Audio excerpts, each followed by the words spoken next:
PFC spiritual ప్రేక్షకులకు నమస్కారం. ఈ వారం రాశి ఫలాలు పరిశీలిద్దాం. ముందుగా మనకి గ్రహాలన్నీ కూడా ఏ ఏ రాశుల్లో ఉన్నాయో చూద్దాం. ముందుగా మనకి శని వక్రించి మీనరాశిలో, కేతువు సింహరాశిలో, రాహువు కుంభరాశిలో, గురుడు మరి ఈ యొక్క డిసెంబర్ 5 అయిపోయిందండి. 5 దాటిన తర్వాత మళ్ళీ మిథున రాశిలోకి వెళ్ళడం జరిగింది. ఇక రవి ధనుస్సు రాశిలోకి వచ్చేసాడు. మరి ఈ యొక్క శుక్రుడు, బుధుడు, కుజుడు మాత్రము వృశ్చిక రాశిలో ఉన్నారు. అందువలన ముందుగా మనం మహాలక్ష్మి స్తోత్రం చేద్దాం.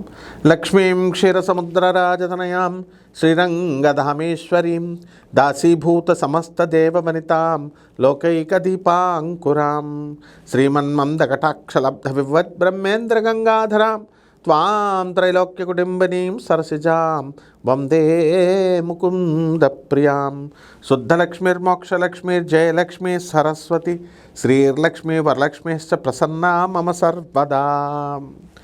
ఓం శ్రీ దుర్గాదేవ్యై నమః. శ్రీ దుర్గా బెజవాడ కనకదుర్గాదేవతాయ నమః. దుర్గామలీశ్వరాభ్యాం నమః. శ్రీ లక్ష్మీనారాయణాభ్యాం నమః.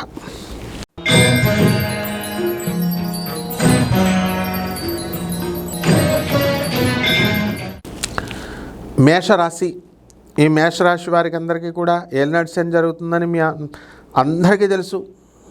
ఏలినాటి శనిలో మీకు కుప్పలుగా డబ్బులు ఇస్తుంది.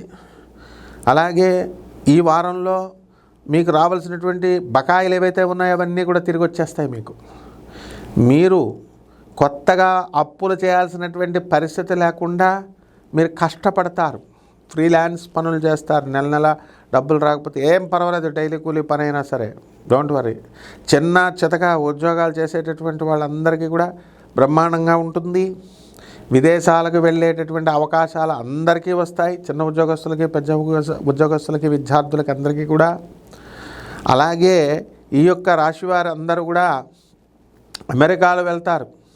అక్కడ పరీక్షల్లో కంపెనీ యొక్క క్యాంపస్ ఇంటర్వ్యూల్లో సెలెక్ట్ అయిపోవడం జరుగుతాయి. ప్రభుత్వ ఉద్యోగాలు అవన్నీ కూడా రావడానికి అవకాశాలు ఉంటాయి.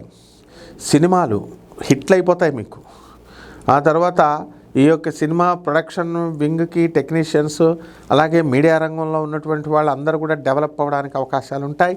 పరిహారాల దగ్గరికి వచ్చేసరికి మీకు కొత్తగా తెలియంది ఏమీ లేదండి. శని జపం చేసుకోవాలా, శని స్తోత్రాలు చదవాలా, శనికి కిలోంపావు నల్ల నువ్వుల్ని అది దానం చేసుకుంటాం పేద బ్రాహ్మడికి.